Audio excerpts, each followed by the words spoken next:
Siapa yang menyangka bahwa pemuda yang setiap hari berkeringat di depan panggangan roti ini sebenarnya adalah pewaris tunggal grup Naga Emas, konglomerat properti terbesar di Asia. Tian, pria dengan kekayaan triliunan rupiah, memilih untuk menyembunyikan identitasnya di balik kaos lusuh dan aroma mentega murah. Ia lelah dengan wanita-wanita sosialita bermuka dua yang hanya mengejar kartu kredit tanpa batas miliknya.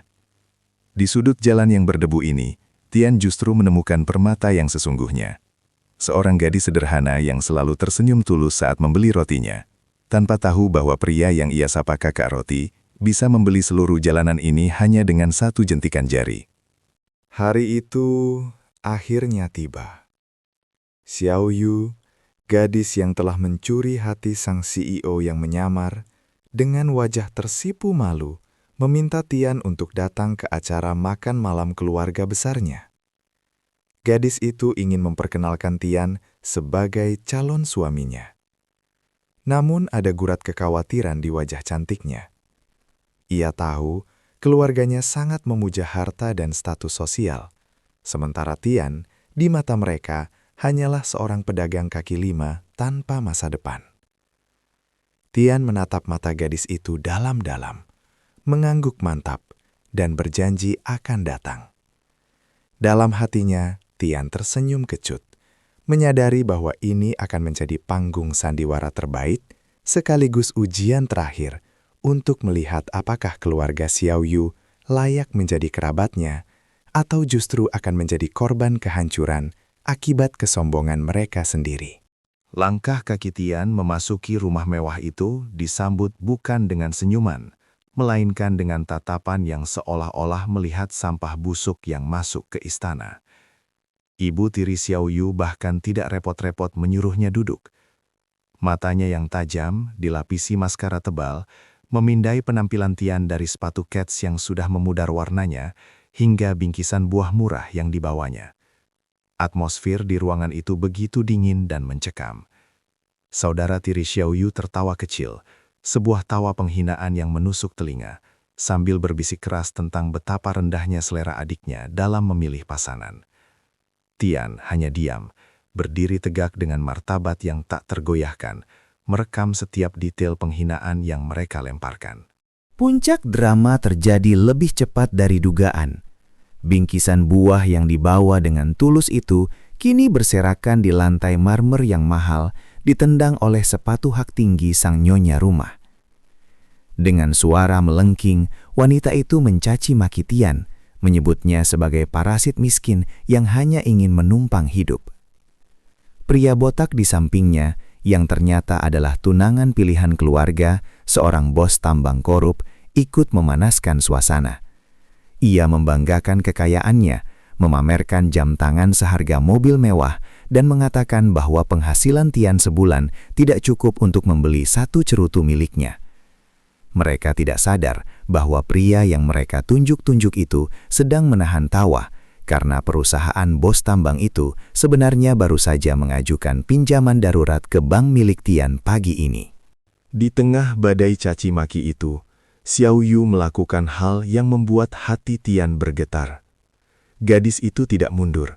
Ia justru maju, berdiri menjadi tameng bagi kekasihnya. Dengan air mata bercucuran, Xiao Yu berteriak bahwa ia tidak peduli dengan harta. Ia lebih memilih hidup susah dan berjualan roti seumur hidup bersama Tian daripada harus menikah dengan pria kaya namun berhati busuk pilihan ibunya. Pernyataan ini adalah bom waktu. Sang ibu tiri mengamuk, mengancam akan mencoret nama Xiao Yu dari hak waris dan mengusir mereka berdua detik itu juga jika Xiao Yu tetap memilih si tukang roti. Inilah momen kebenaran yang ditunggu Tian, bukti ketulusan yang selama ini ia cari. Namun sebelum pengusiran itu terjadi, dering telepon memecah ketegangan. Ayah Xiao Yu mengangkat panggilan itu dengan angkuh, namun dalam hitungan detik, wajahnya berubah menjadi seputih kertas. Itu adalah panggilan dari Direktur Bank Pusat. Berita buruk datang bertubi-tubi seperti tsunami. Saham perusahaan mereka anjlok 90% dalam 10 menit terakhir. Semua investor menarik dana, dan kreditor utama mereka, grup naga emas memutuskan untuk mengakuisisi paksa aset mereka karena utang yang menumpuk. Perusahaan keluarga yang mereka banggakan, sumber kesombongan mereka selama ini, telah runtuh dalam sekejap mata. Sang ayah jatuh terduduk, bergumam bahwa hidup mereka sudah tamat. Di tengah kepanikan itu, pintu utama terbuka lebar. Bukan polisi yang datang, melainkan barisan pria berjas hitam yang langsung membungkuk 90 derajat ke arah si tukang roti. Seorang asisten pribadi melangkah maju, menyerahkan sebuah tablet dan memakaikan jas seharga ratusan juta ke bahu Tian. Aura Tian berubah drastis. Tidak ada lagi punggung yang membungkuk sopan.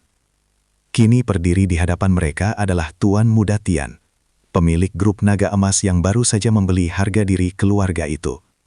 Dengan suara berat dan dingin, Tian bertanya kepada ayah Xiaoyu, "Apakah kau masih ingin mengusir pemilik baru rumah ini?"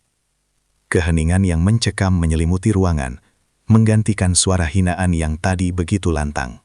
Pemandangan itu sungguh memuaskan sekaligus menyedihkan.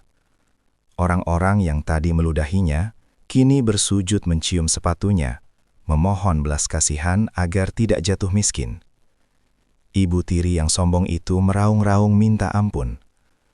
Namun bagi Tian, kesempatan kedua hanya untuk mereka yang pantas. Ia tidak menendang mereka.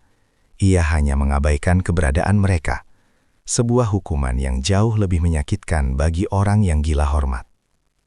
Tian menggandeng tangan Xiaoyu, membawa satu-satunya wanita yang tulus padanya keluar dari neraka berkedok rumah mewah itu. Malam itu, di dalam mobil Rolls-Royce yang membelah kota, Xiaoyu tahu bahwa hidupnya telah berubah selamanya. Bukan karena uang Tian, tapi karena ia memilih cinta di atas segalanya.